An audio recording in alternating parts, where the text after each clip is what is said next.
बहू। रंजना कभी ब्रश नहीं करती थी। उसे कितनी बार उसके माँ बाप ने डांटा, लेकिन उसका कोई असर उस पर होता ही नहीं था, जिस कारण से उसके दांत पीले पीले हो जाते हैं। शादी के बाद। अरे बहू, वैसे तो तुझ में कोई कमी नहीं है, पर तेरे दांत इतने पीले कैसे हैं बेटा? कैसे मतलब? कोई सर्जरी थोड़ी ना कराई है। वो तो क्या नाम, मैं ब्रश नहीं करती थी तो पीले हो गए। अब क्या करूं? आप कहे तो लाल करवा लूं या फिर काले? यार ये क्या है, क्यों माँ से लड़ रही हो? लड़ रही हूँ? अरे मैं लड़ रही हूँ या ये बोल रही है कि दांत पीले हैं, पीले। अरे तपस्या थोड़ी ना की है इन्हें पीले करने के लिए। बकायदा ब्रश नहीं किया है 20 साल तक, तब जाकर। छी, कैसी बात कर रही हो? ये उस वक्त तो पीले नहीं थे जब हम लोग तुम्हें देखने आए थे। अरे तब साफ करवा लिया होगा डेंटिस्ट के पास जाकर। अब देखो कैसे पीले पीले लग रहे हैं। रंजना सास की तरफ गुस्से से देखती है। फिर शुरू हो गई पीले पीले पीले।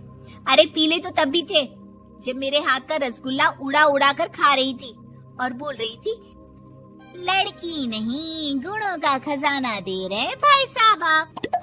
खैर, अब वो लोग करते भी तो क्या करते, पीले दांत वाली बहू पल्ले पड़ी थी तो झेलना तो था ही। एक दिन कीर्तन में रंजना गाना गा रही थी। अरे कमला बहन, माँ का द्वार है, यहाँ तो सब शुद्ध होकर आते हैं, फिर अपनी बहू को ब्रश भी नहीं करवाती तुम। दूर से पीले पीले दांत भक्ति में बाधा उत्पन्न कर रहे हैं। और कोई 2 साल के बच्चे थोड़ी ना लेकर आई हूँ मैं बहू बनाकर। अच्छी खासी लड़की है, अरे कैसे करवाऊं ब्रश? ये तो उसे खुद करना चाहिए ना। अब माँ बाप तो इसके जैसे तैसे निपटा दिए, ये नहीं सोचा कि सास कैसे संभालेगी। सास बहू को लेकर घर आ जाती है, लेकिन सोच लेती है कि अब इसे लेकर कहीं नहीं जाएगी। अगले रोज बहू कहती है, अरे क्या हो गया, मंदिर नहीं जाना क्या? कीर्तन का वक्त हो रहा है। मेरी मधुर वाणी से कान्हा जी जागते हैं और सोते हैं।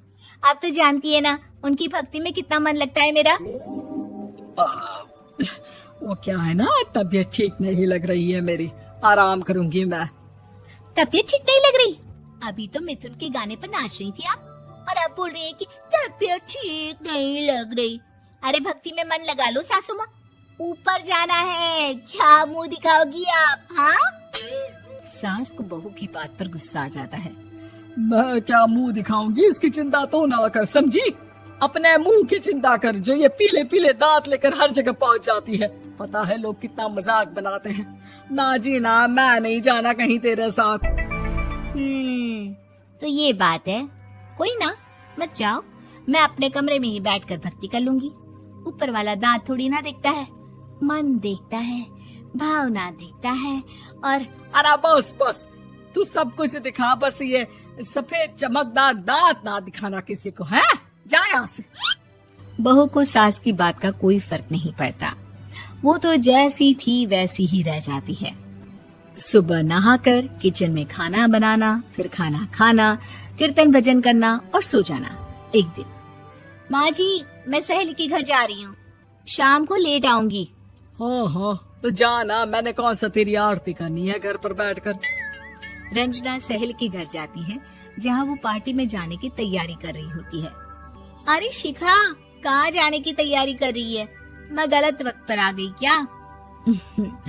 अरे नहीं यार, उल्टा सही वक्त पर आई है। मैंने ये साड़ी और ज्वेलरी निकाली है यार, शाम को इनके ऑफिस की एक पार्टी में जाना है। बताना कैसा लग रहा है ये सब?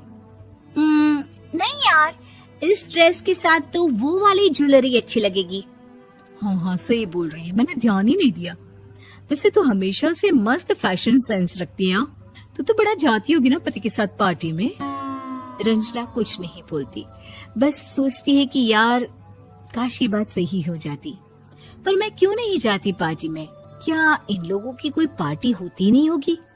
रंजना घर आती है और रात में पति से सवाल करती है, एक बात बताइए, आप मुझे किसी पार्टी में क्यों नहीं ले जाते?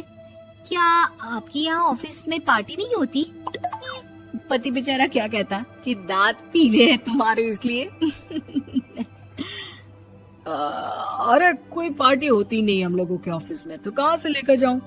और मार्केट, मॉल, कहीं वीकेंड घूमना, कहीं तो। अरे यार, सारे हफ्ते में एक छुट्टी मिलती है, तो सोचता हूँ कि आराम ही कर लूं। क्यों?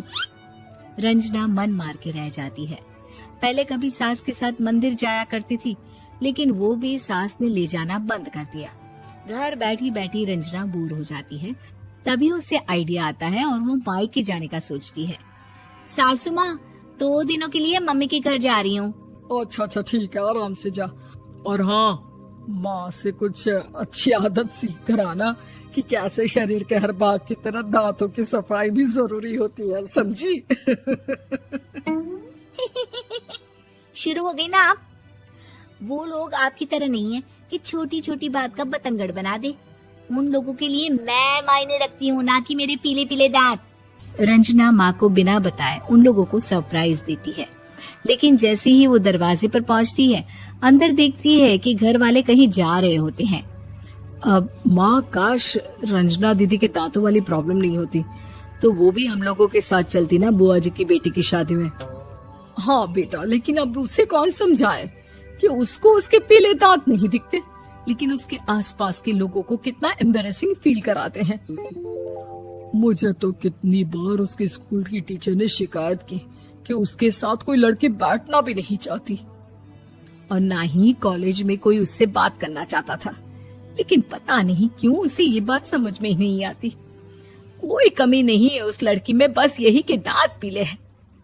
वो तो भला हो जीजा जी और उनकी माँ का, जो दीदी को जैसी है वैसे ही रखा हुआ है। रंजना को अपने घर वालों की बात सुनकर बहुत दुख होता है। वो सोचती है कि वो क्या करे, लेकिन फिर वो सीधा डेंटिस्ट के पास जाती है, अपने दांत चमकाती है और कसम खाती है कि वो रोज ब्रश करेगी।